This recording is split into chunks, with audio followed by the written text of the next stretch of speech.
driven to contribute not just to me, or not just to you, but to me. So it drove me to, first of all, write Becoming a Master Student, and then I wrote a book called Human Being. I wrote a book called Falling Awake, and those are all in the area of what we might call self-help. Now, I've also written some professional manuals like life coaching. I've written a trade book called Creating Your Future, which is kind of a professional leadership book. I wrote a career planning book. Some of these I co-wrote. But the point is that I was driven to do that to contribute, and that's why I'm recommending this 15th strategy, which is for you to write your own self-help book.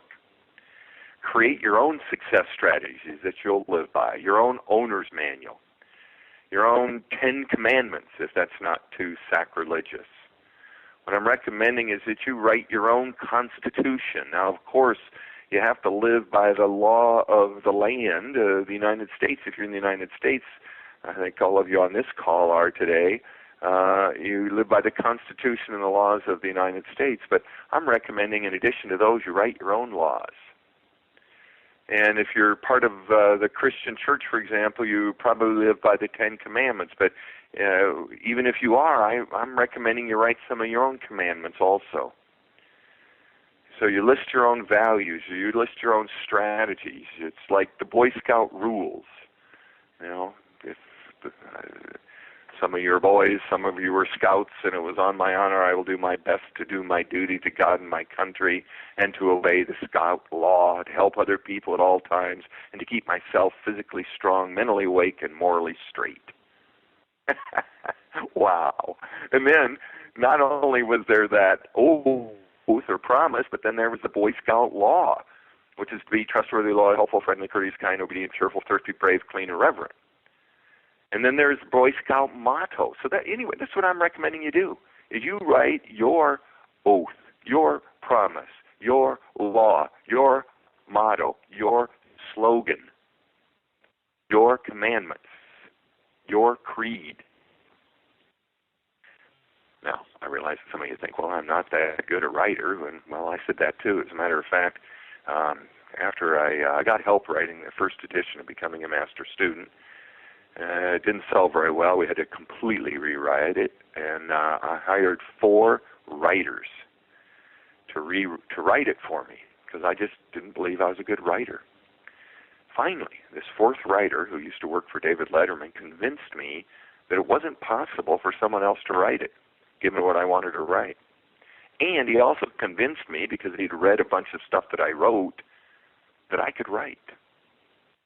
I want to see if today I can convince you to write your own self-help book, your own creed, your own rules, your own values, your own system, your own manual. I want to see if I can convince you to write it. I'm even going to give you a chance in just a moment to start. Because it doesn't have to be long. It can just, some of the most powerful books I've read have just been a collection of little aphorisms, just little sayings. So the reason to do this is to predefine the path you want to take in times of trouble, or redefine it. Because for some of you, you do have a code to live by. It was written by somebody else, and that's all right. I'm also recommending you write your own, so that when you get into trouble, you have something to go back to. You have a fallback. It's really valuable, because when in times of trouble, the fallback could be to behave in a way that's inconsistent with your value system, inconsistent with what you know would work. So you're really redefining or predefining the path. Now, I also think it's great to have a path that you know you're going to take and a way you're going to behave in times of extreme joy. Because sometimes when I'm having a really good time, I forget to true myself up to my values, to my purpose, and to what I know works. So that's my best sales pitch, my best recommendation. But like any of these ideas, I think the only way you really know if they're going to work well is to experiment with them. So now's the time to experiment. Um, let's see. Let's start. Let's start with a title. Hey, isn't that where all books start? So right now on your piece of paper, I'd like you to write a title for your book. I brainstormed a whole bunch of them the other day, but I don't want to give you my ideas. I don't want to contaminate your creativity with my contribution. So what are you going to call yours? Now, if you're sitting there thinking, well, I don't know, or I'm not sure, or I'm not an author, hey, this is just a first draft. Don't let it stop you. I'm going to be quiet now for 30 seconds. I want you to write down at least one title. This will be your working title for your self-help book. Maybe you can write down two. I'll be quiet now for 30 seconds. You write. Begin.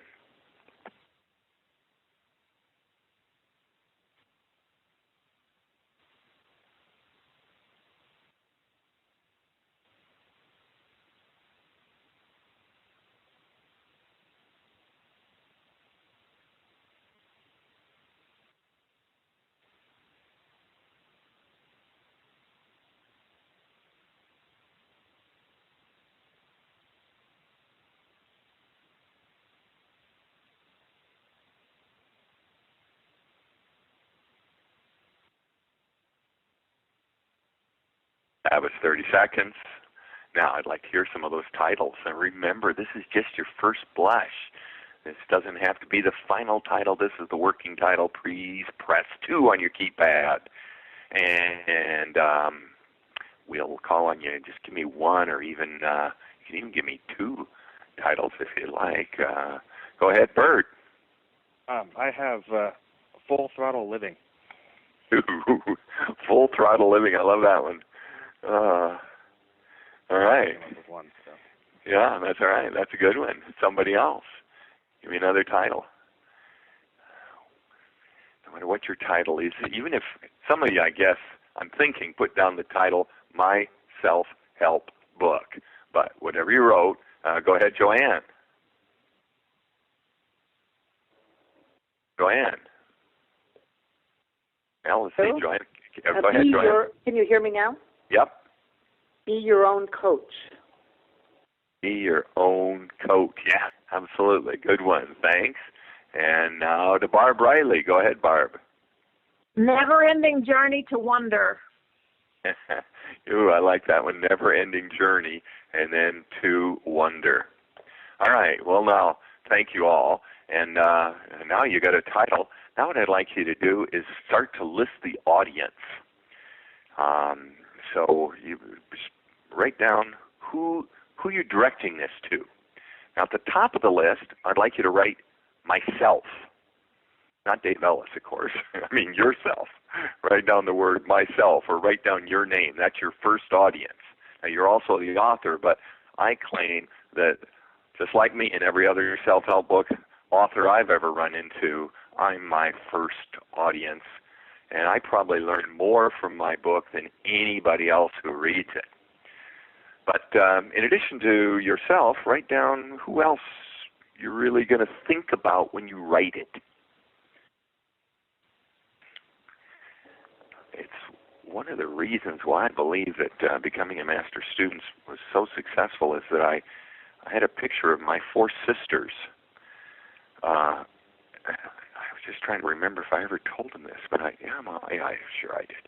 I had a picture of my 4 sisters, and I looked at it, and I wrote the book to them.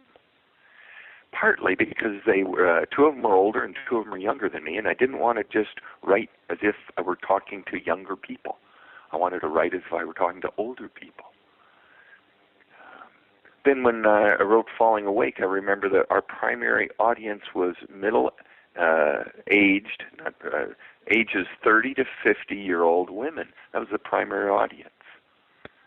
Didn't mean that we didn't want to appeal to men, but that was the primary audience. I really wanted to speak to women because I think so many books are written to men. So now, I'm guessing you've already started to write. If not, I'm going to be quiet now for another 15 seconds. Write down your primary audience.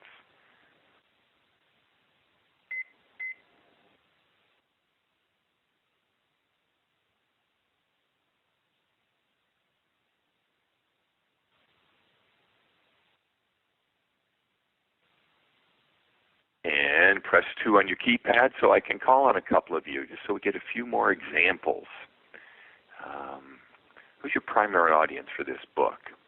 Now, of course, I know that anytime you press 2 on your keypad, you're going to start off by saying me. No, not Dave Ellis. I mean, you're going to start off and say the word M-E, and then you're going to tell us the rest of your audience. So, come on, humor me. Press 2 on your keypad. Who's the primary audience for this new book, this self-help book? Go ahead, Peter. 20 to 30 somethings that are driven to make a difference beyond just earning a living. Aha, oh good. So this is going to be written for people who don't want to just make a living, they want to make a difference, and they're in their 20s and their 30s, and then it's also your primary audience is, of course, you. Yes. Thanks, Peter. Sandra. Hi, Dave. I'm writing it for, of course, myself, but people who are curious about me, who know me, but those who have a need to know what I'm writing about. And the title of my book is Life with a little, Life Really Begins at 60. Ooh, that's fun. You like that one? Happy birthday, by the way. Thanks. Yeah. See, that's a really good one because I think, first of all, it's going to really appeal to people that are coming up on 60 and are 60 and are a little over 60. So great audience, and thanks for saying yourself also. All right, and Barbara Benton, who's your audience? Well, my primary audience is myself, Dave, and then I wrote curious people, questioning people, and then you mentioned more specific. So I would focus on young adults who are wondering about life a few years out. Yeah, great. Thank you, Barbara. All right, now we're moving on because I'm doing my best to see if I can get you to actually start this book right now, right as we are on this call. And, of course, those of you who are listening to the recording, I'd like you to do the same. So we've got a title, we've got the audience, and now we want to write the purpose. What's the purpose of this book? Now, some of you have kind of spoken it already a little bit, but I'd like you to write it. So the way you do this is you write this sentence. Start off right as I speak. The purpose of this book is to, write this down, the purpose of this book is to, and now I'm going to be quiet for 30 seconds when you fill in the blank. Please begin. The purpose of this book is to write.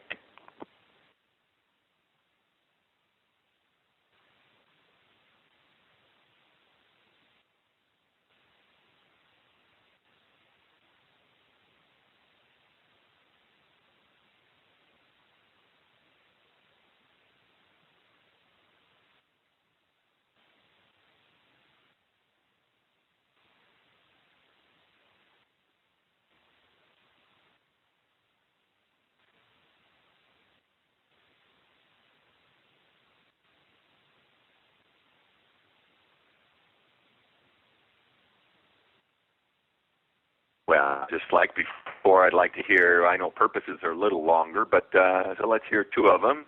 Please hit 2 on your keypad. If you've already spoken, please speak again. If you haven't spoken, please hit 2 on your keypad. Just because the more voices we hear, the more interesting. Plus, as soon as you bring your voice to the call, you are more present. It's amazing. That's part of the reason we have these calls structured like this. Get you to speak. Your speaking keeps you present. Thanks a lot, Peter. Go ahead. The purpose is? Purpose of this book is to create new industries and to have happier and more fulfilled workforce.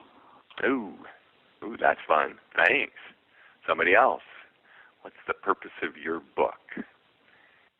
Purpose of my book is to, and go ahead, Sandra. Sandra, I'm having a hard time selecting you, but something. There we go. Have you got me? Yep, we can hear you. Okay. All right. The purpose of this book is to provide humor and possibilities to the readers. Aha. Now, I'm guessing that some of the rest of you might want to add humor into yours. So if you do, I don't think it would hurt. Matter of fact, Sandra would probably be complimented by it. So go ahead, Jean. Yes, the purpose of this book is to assist all to enjoy living and move daily toward their dream of a perfect life. Ooh, that's fun. Cliff, go ahead. The purpose of, I just walked away from it because my phone is running out. The purpose of this book is to inform and inspire individuals who have fallen for the illusion that their ship has sailed and that it's too late to reach their destiny. Ooh, that's a good one. Yeah, because a lot of people have fallen for an illusion, and so have we. So one way that we can stop ourselves from being in an illusion is to write our own self-help book. Okay, these are great. Now, the next thing I'm recommending that you do are write some testimonials way before you write the book. When Stan Lankwitz and I sat down to write the Human Being book, the very, very first thing we did was write up about 2 or 3 pages of testimonials. And I'll never forget one of the testimonials, which is the testimonial was that people who knew someone that read the book would rave about the book, as well as people that read the book. So we wanted to have a book that was so great that not only would you rave about it if you read about it, or if you read it, but you would rave about it if you knew somebody that read it. So, of course, these are, some people say, well, those testimonials, those were lies. And no, they weren't. They were just telling the truth in advance. They were just premature truths. And now, of course, some of those testimonials never came true, but some of them did. All right, so that's another piece I'm recommending you do. And then I'm also suggesting you start an idea file. And in this idea file is where you put all the suggestions that you're going to put into your book, including rewriting some of the common wisdoms. That's what I talked about earlier. We're going to start your idea file in just a moment because I want to hear from you when you rewrite, like, for example, rewriting the success strategies from Falling Awake, or rewriting just, well, I told you, penny saved is penny earned. Well, is that something you want to put in your book? Or do you want to write $1 saved is more than $1.22 earned? So you just take any of these sayings, and some of the sayings you might want to include just as they are, quotes from people. You put those in your idea file. But if you find a quote and it's not quite right, just rewrite it. If you use it just the way the person wrote it, then you want to give them credit. If you rewrite it a little bit, then you might want to give them credit and say that you rewrote it. If you rewrite it a lot, there's no reason to give people credit because it's not them anymore. You're speaking for yourself. Let me give you a couple more examples, and then I'm going to ask you to come up with some. Practice makes perfect. Well, I sure wouldn't say that. I'd say practice leads to improvement. How about there's more than one way to skin a cat? Oh, boy, you're never going to hear me say that. I'd say that any problem we're solving is worthy of 20 solutions. Besides, who wants to skin a cat? Let alone have more than one way to skin a cat. It's just terrible. A bird in the hand is worth 2 in the bush. No. I'd say don't touch the wildlife. Early to bed, early to rise makes a man healthy, wealthy, and wise. Well, first of all, it's only talking about men, and I don't like that idea. So I'd say I'd tell you to do what my friend David Pippert said, which is to get more out of life, stay up late, and get up early. All right, so I'm just kind of adding a little bit of attempted humor here, and since I can't hear you, I don't know if you thought any of those were funny. But whether or not you thought they were funny, you get the idea, which is to find words of wisdom and rewrite them. So that's what we're going to do now. What I'd like to do is, those of you who have a copy of Falling Awake, you could pull out the 12 success strategies. I actually think that Alejandro might have a copy of the 12 success strategies on that enlightenment.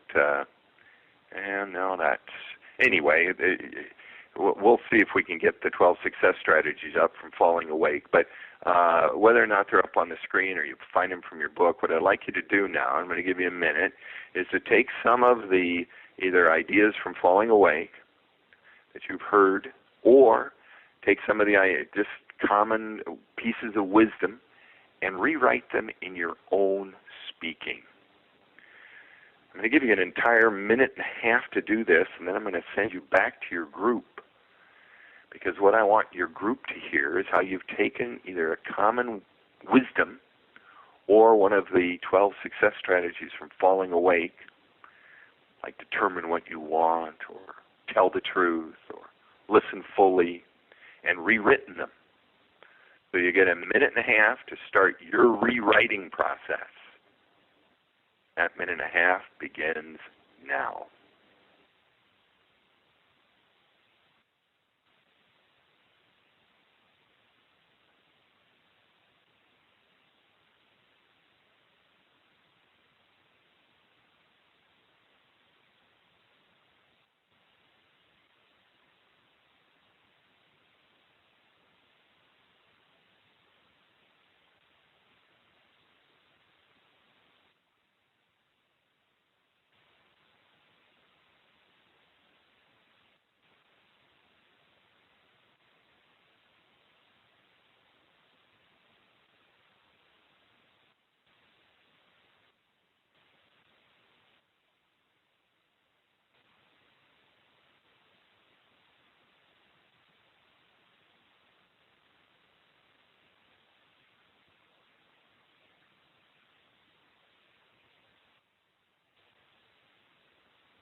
All right, thanks, folks.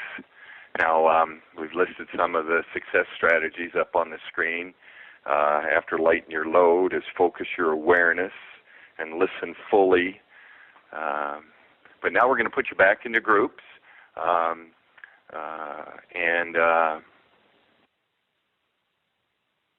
Let's see, we're not going to record any of the groups this time because we've kind of recomposed the group. So as soon as you get into your group, you'll hear a chime. You're going to have 4 minutes this time. I'd like you to tell about what you rewrote and how you rewrote it. And you'll have 4 minutes. I'll give you a chime after 3 minutes.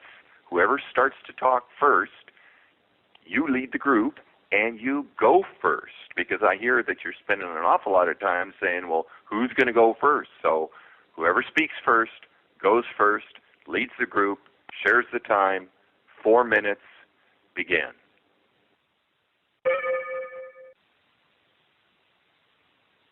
Well, as usual, I love those.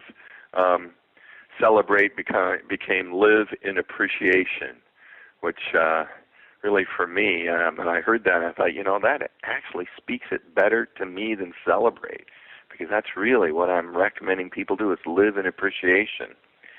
I heard change habits, change into do it differently, which is, again, it's a really good way to rewrite it. Lighten up. Don't sweat the small stuff. The idea that another one I heard that was good, attention to detail is where exquisite living resides. I heard a couple of you add to what I wrote, like create the future from nothing so you'll always end up with something. Or determine what you want or someone else will. Somebody rewrote take responsibility to suck it up, Mom. Good job. That's the idea. Those are the exercises. Thanks for participating.